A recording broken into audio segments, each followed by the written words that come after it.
Especially ಈಗ negative energy ನಮ್ಗೆ ಯಾವ್ದು ಗೊತ್ತಾ, ಮೊಬೈಲ್ ರೇಡಿಯೇಷನ್, ವೈಫೈ ಮನೇಲೆಲ್ಲ ಇರುತ್ತೆ, ಅದೆಲ್ಲ ಅಬ್ಸರ್ವ್ ಮಾಡುತ್ತೆ. ಗೋಮಯದಿಂದ ಮಾಡಿರೋ ಗಣಪತಿ ಇಲ್ಲಿರೋ ಸ್ಕೂಲ್ ಸೆಗಣಿಲೇ ಮಾಡಿರೋ ಗಣಪತಿ ತೆಗೆದ್ರೆ ನೋಡಿ ಒಳಗಡೆ ಎಲ್ಲ ಫುಲ್ಲು ತಂಪಾಗಿರುತ್ತೆ. ಮತ್ತು ಇದು ಡಿಕಂಪೋಸ್ಟ್ ಆಗಿದೆ. ನೀರು ಅದಕ್ಕೊಂದು 2 kg ಬೆಲ್ಲ ಪೌಡ್ರ್ ಮಾಡಿ ಕಂಪೋಸ್ಟ್ ಸಿಗುತ್ತೆ, ಅಂದರೆ ವೇಸ್ಟ್ ಟಿಪ್ ಕಂಪೋಸ್ಟ್ ಅಂತ ಅದೊಂದು ಕಲ್ಚರ್. ಅಲ್ಲೂ ಮತ್ತು ಹಾಲಿನ ಉತ್ಪತ್ತಿಯನ್ನು ನಾವು ಉತ್ಪನ್ನಗಳನ್ನು ಮಾರಾಟ ಮಾಡಲ್ಲ.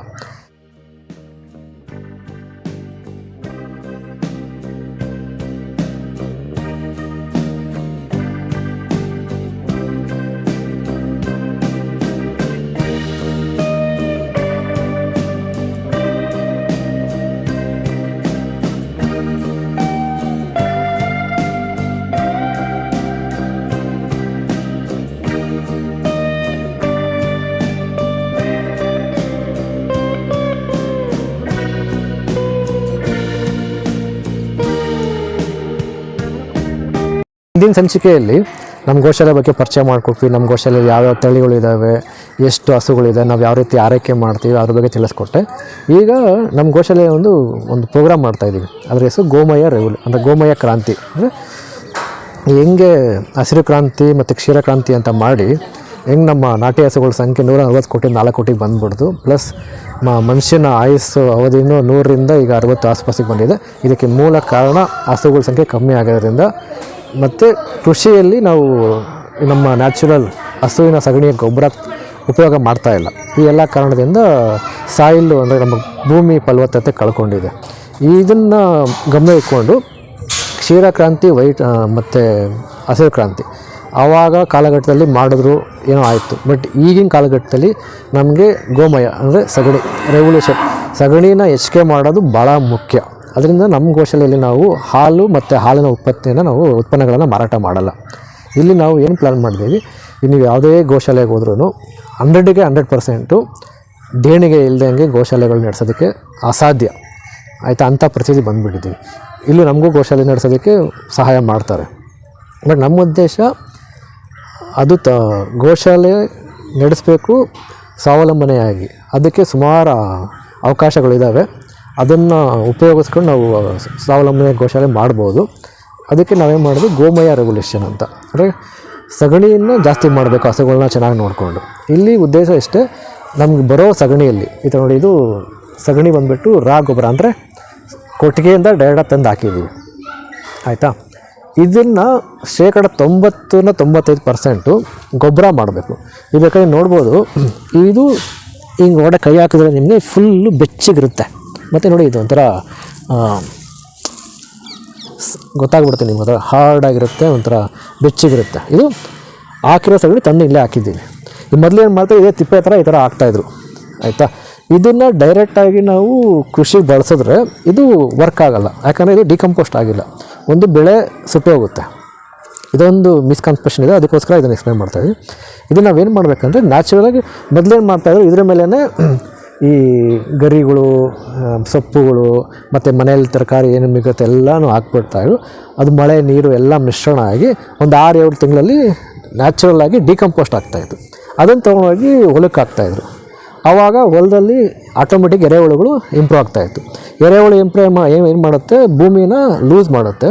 ಮತ್ತು ಡೈಲಿ ಒಂದು 8 ರೌಂಡು ಒಂದು 50 ಅಡಿ ಹೋಲ್ ಮಾಡಿ ಹೊರಗಡೆ ಆಚೆ ಬರುತ್ತೆ. ಇದೇನಾಗ್ತಾಯಿತ್ತು, ಬರೋ ಮಳೆ ನೀರೆಲ್ಲ ಫಿಲ್ಟರ್ ಆಗಿ ಅಂತರ್ಜಲ ಇಂಪ್ರೂವ್ ಆಗ್ತಾಯಿತ್ತು.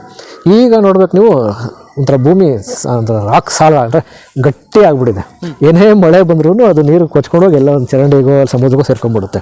ಇಲ್ಲಿ ನಾವೇನು ಮಾಡ್ತೀವಿ, ಆ ಕಾನ್ಸೆಪ್ಟಲ್ಲೇ ನ್ಯಾಚುರಲ್ಲಾಗಿ ಡಿಕಂಪೋಸ್ಟ್ ಮಾಡ್ತೀವಿ. ಏನಂದರೆ ಆ ಸಗಣಿನ ಆ ಥರ ಹಾಕ್ತೀವಲ್ಲ, ಅದಕ್ಕೆ ಒಂದು 200 ಲೀಟ್ರ್ ನೀರು, ಅದಕ್ಕೊಂದು 2 kg ಬೆಲ್ಲ ಪೌಡ್ರ್ ಮಾಡಿ ಕಂಪೋಸ್ಟ್ ಸಿಗುತ್ತೆ. ಅಂದರೆ ವೇಸ್ಟ್ ಟಿಪ್ ಕಂಪೋಸ್ಟ್ ಅಂತ ಅದೊಂದು ಕಲ್ಚರು. ಅದು ನಮ್ಮ ನಾಟಿ ಹಸು ಸಗಣಿಯಲ್ಲಿ ಬೆಳ್ಳಗೆ ಒಂದು ಲೋಳೆ ಥರ ಬರುತ್ತೆ. ಅದು ಮತ್ತು ಗಂಜಲ ಕೆಲವು ಸೂಕ್ಷ್ಮಾಣು ಜೀವಿಗಳು ಇರ್ತವೆ. ಅದನ್ನು ಮಿಕ್ಸ್ ಮಾಡಿ ಹಾಕ್ತೀವಿ.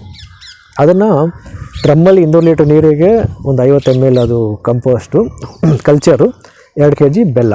ಅದನ್ನು ಡೈಲಿ ರೌಂಡ್ ಕ್ಲಾಕ್ ವೈಸು ಬೆಳಗ್ಗೆ ಮತ್ತು ಸಂಜೆ ತಿರುಗಿಸ್ತೀವಿ. ಒಂದು 5 ದಿನ ಆದಮೇಲೆ ಆ ಡಿಕಂಪೋಸ್ಟ್ ರೆಡಿ ಆಗುತ್ತೆ. ಆ ಡಿಕಂಪೋಸ್ಟ್ನ ಡೈರೆಕ್ಟಾಗಿ ತೊಗೊಂಡು ಸಗಣಿ ಮೇಲೆ ಹಾಕ್ತೀವಿ. ಅದನ್ನು ಒಂದು 6ರಿಂದ 7 ಸಲ ಹಾಕ್ತೀವಿ. ಹಾಕಿ ಮತ್ತೆ ಬಿಟ್ಟಾದ್ಮೇಲೆ 45 ದಿವಸದಲ್ಲಿ ನಿಮಗೆ ಡಿಕಂಪೋಸ್ಟ್ ಆಗುತ್ತೆ. ಇದರಲ್ಲಾಗಿ ನಾವು ಇಲ್ಲಿ ಡಿಕಂಪೋಸ್ಟ್ ಮಾಡಿರೋದು ಇದು ನೋಡ್ಬೇಕು ನೀವು ಸಿಮ್ ಅದು ನಿಮಗೆ ಎಷ್ಟು ಒಂಥರ ಹಾರ್ಡಾಗಿರ್ತದೆ. ಈ ಥರ ತೆಗೆದ್ರೆ ನೋಡಿ ಒಳಗಡೆ ಎಲ್ಲ ಫುಲ್ಲು ತಂಪಾಗಿರುತ್ತೆ. ಮತ್ತು ಇದು ಡಿಕಂಪೋಸ್ಟ್ ಆಗಿದೆ. ಡಿಕಂಪೋಸ್ಟ್ ಆಗಿ ಈ ಥರ ಪುಡಿ ಆಗುತ್ತೆ ನೋಡಿ. ಇದು ಕೊಟ್ಟಿಗೆ ಗೊಬ್ಬರ. ಇದನ್ನು ತೊಗೊಂಡೋಗಿ ನಾವು ಹೊಲಕ್ಕೆ ಹಾಕಿದ ತಕ್ಷಣ ಒಳ್ಳೆ ಸಮೃದ್ಧಿಯಾಗಿ ಬೆಳೆ ಬರುತ್ತೆ. ಇಲ್ಲಿ ನಾವು ಇದನ್ನು ಏನು ಮಾಡ್ತೀವಿ 10% ವ್ಯಾಲ್ಯೂ ಆ್ಯಡ್ ಪ್ರಾಡಕ್ಟ್ ಮಾಡಿದ್ದೀವಿ. ಅಲ್ಲಿ ಒಂದು ಧೂಪಬತ್ತಿ ಸಾಂಬ್ರಾಣಿ ಕಪ್ಪೆಲ್ಲ ಇದೆ. ಧೂಪಬತ್ತಿ ನಾವು ಯಾವ ಥರ ಮಾಡ್ತೀವಿ ಅಂದರೆ ಪಂಚಗವ್ಯ ಹಾಲು ತುಪ್ಪ ಮೊಸರು ಮತ್ತು ಗೋಮೂತ್ರ ಮತ್ತು ಗೋಮಯ ಸಗಣಿ ಇದಿರುತ್ತೆ. ಈ ಹವನ ಸಾಮಗ್ರಿ ಅಂತ ಬರುತ್ತೆ, ಅಂದರೆ ಹವನಕ್ಕೆಲ್ಲ ಉಪಯೋಗಿಸೋ ಸಾಮಗ್ರಿಗಳು. ಅದರ 111 ಹರ್ಬ್ಸು, ಆಯುರ್ವೇದ ಹರ್ಬ್ಸು, ಅದನ್ನು ಪೌಡ್ರ್ ಮಾಡಿ ಅದ್ರಲ್ಲಿ ಮಿಕ್ಸ್ ಮಾಡ್ತೀವಿ. ಅದು ಮಾಡೋದ್ರಿಂದ ನಮ್ಮದು ಅಂದರೆ ಈ ಏನೀಗ ಊದ್ಕಡ್ಡಿ ಎಲ್ಲ ಬರುತ್ತಲ್ಲ ಮಾರ್ಕೆಟಲ್ಲಿ ಅದೆಲ್ಲ ಫುಲ್ ಕೆಮಿಕಲ್. ಇದು ನ್ಯಾಚುರಲ್ ಆಗಿ ಒಂದು ಧೂಪಬತ್ತಿನ ಹಚ್ಚಿದಾಗ ಮನೆಯನ್ನು ಶುದ್ಧ ಮಾಡುತ್ತೆ. ಹೇಳ್ಬೇಕಂದ್ರೆ ಒಂದು ಸಗಣಿ ಮತ್ತು ತುಪ್ಪನ ಅದು ಬರ್ನ್ ಮಾಡಿದ ತಕ್ಷಣ ಅದು ಒಂಥರ ಆಕ್ಸಿಜನ್ ಲೆವೆಲ್ನ ಜಾಸ್ತಿ ಮಾಡುತ್ತೆ, ಏರ್ ಕ್ಯೂರಿಫೈ ಮಾಡುತ್ತೆ. ಅದೊಂದು ಪ್ರಾಡಕ್ಟ್ ಇದೆ. ಮತ್ತು ಸಾಂಬ್ರಾಣಿ ಕಪ್ಪು ಮತ್ತು ನ್ಯಾಚುರಲ್ ಐಡಲ್ಗಳು, ಗಣಪತಿ ಐಡಲ್ ಅಲ್ಲಿ ತೋರಿಸ್ತೀನಿ ನಿಮಗೆ.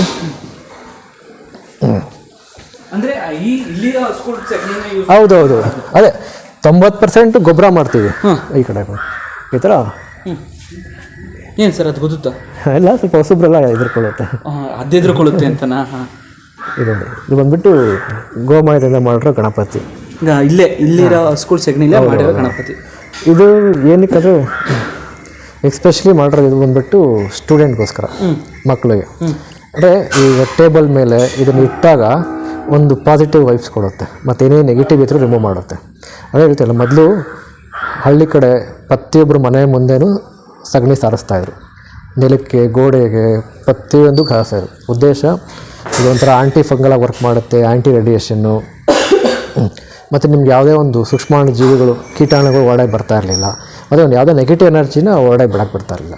ಮತ್ತು ನೀವು ಹಿರಿಕರು ಕೇಳಿ ನೋಡಿ, ಮನೆಯಲ್ಲಿ ಈ ಹೊಸ್ಲ ಮೇಲೆ ಕಿಟಕಿ ಹೊಸ್ಲಲ್ಲೆಲ್ಲ ಈ ಥರ ಒಂದು ಮುಷ್ಟಿಯಲ್ಲಿ ಸಗಣಿ ಮಾಡಿಬಿಟ್ಟು ಪಿಳ್ಳೆ ಅಂತ ಅದಕ್ಕೆ ಗರ್ಕೆ ಹಾಕ್ಬಿಟ್ಟು ಇಡ್ತಾಯಿದ್ರು. ಉದ್ದೇಶ ಯಾವುದೇ ಕೆಟ್ಟ ಶಕ್ತಿ ಹೊರಡೆ ಬರಬಾರ್ದು ಅಂತ. ಅದನ್ನು ಇದಕ್ಕೊಂದು ಸ್ಟೂಡೆಂಟ್ಗಳು ಟೇಬಲ್ ಮೇಲೆ ಇಟ್ಕೊಬೋದು, ಮತ್ತು ಆಫೀಸಲ್ಲಿ ಕೆಲಸ ಮಾಡೋರು ಆಫೀಸಲ್ಲಿ ಇಟ್ಕೊಬೋದು, ಈವನ್ ಪೂಜೆನೂ ಬೇಕಾದ್ರೆ ಮಾಡಬಹುದು.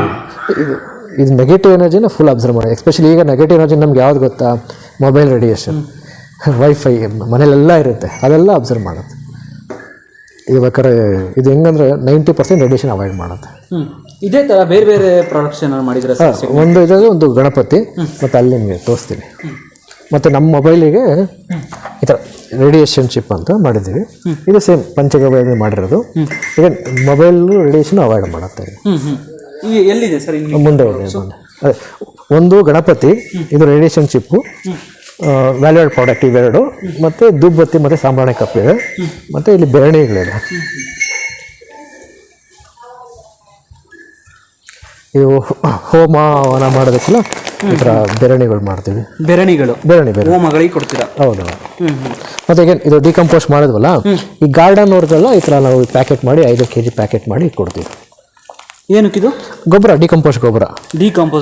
ಯಾರಿಗಾದ್ರೂ ಬೇಕು ಅಂದ್ರೆ ಗಾರ್ಡನ್ಗಳಿಗೆ, ಮತ್ತೆ ಮನೇಲಿ ಏನೋ ಪಾಟ್ ಎಲ್ಲ ಇರ್ತಲ್ಲ, ಮನೆಯಲ್ಲಿ ಮನೆ ಮೇಲೆ ಗಿಡಗಳನ್ನ ಸಾಕಿರೋರಿಗೆ, ಗಿಡಗಳನ್ನ ಬೆಳೆಸ್ತಿರೋರಿಗೆ ನಿಜ ಗೊಬ್ಬರ ಕೊಡ್ತೀರಾ? ಹೌದು, ಹೇಳ್ಕೊಂಡು ಅದೇ ಹೇಳಿದಲ್ಲ.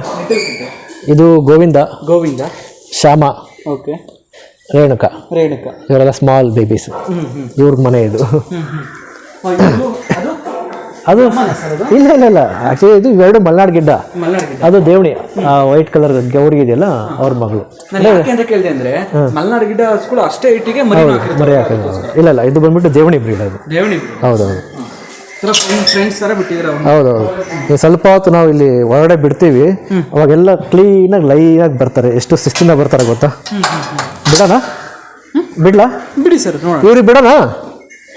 ಅವ್ರಿಗೆ ಟೈಮ್ ಆಗಿಲ್ಲ ಅಲ್ಲ, ಇವ್ರಿಗೆ ಮಾತ್ರ ಬಿಡ್ತೀನಿ, ದೊಡ್ಡವ್ರು ಬೇಡ, ಚಿಕ್ಕವ್ರು ಮಾತ್ರ. ನೀವು ಅಲ್ಲಿಂದ ಇಡ್ರಿ, ಎಲ್ಲ ಲೈನಾಗಿ ಬರ್ತಾರೆ.